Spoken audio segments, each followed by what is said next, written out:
Sa pagtama ng Bagyong Tino noong Martes, umakyat sa bubong ang ilang residente para takasan ng kulay putik na bahang nagpalubog sa kanilang bahay sa Liloan, Cebu. Pero may mga hindi nakaligtas. Isa na riyan si Connie, misis ni Emmanuel Estrera. Nakakadurog ng puso ang nag-viral na tagpong kuha ng kanilang kapitbahay. Si Emmanuel, pilit sinasalba si Connie. Kwento ni Emmanuel, nag-aakyat sila noon ng mga gamit dahil pinasok na sila ng baha. Si Connie, binalikan pa raw sa kusina ang nilulutong almusal hanggang mabilis rumagasa ang tubig. Agad kinuha ni Emmanuel ang dalawang anak nila para makaakyat sa bubong. Naiwan si Connie. Ang sabi ko na lang sa kanya, dapat makaabot siya ng kisame para maabot niya yung hero namin para mapuk niya, para mailalaman na may tao sa ilalim. Pag-akyat sa bubong, nagpasaklolo si Emmanuel para masagip ang misis.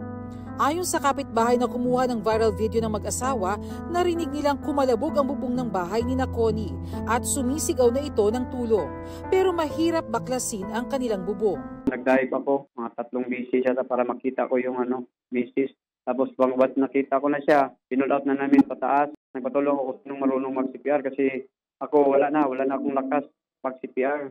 Isang kapitbahay ang nagpresentang mag-CPR kay Connie pero sinabihan niya ako na wala na pulso. So, hindi ako pumayag na wala na kasi may milagro naman eh.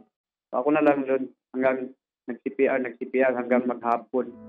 Masakit na tinanggap ni Emmanuel ang katotohanan. Wala na ang kanyang kabiyak.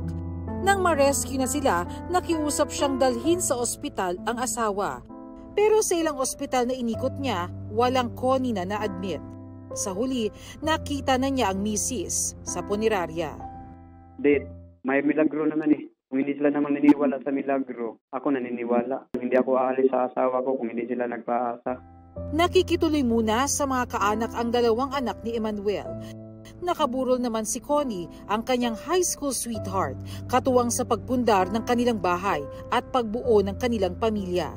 Misyong mag-isa na lang niyang itataguyod. Dahil para kay Emmanuel, si Connie walang kapalit. Ikaw lang ang nag-iisa.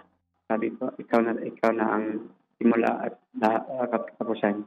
So lahat ng mga pangarap natin, uuwi natin kasama yung mga bata. So, i-guide mo lang kami.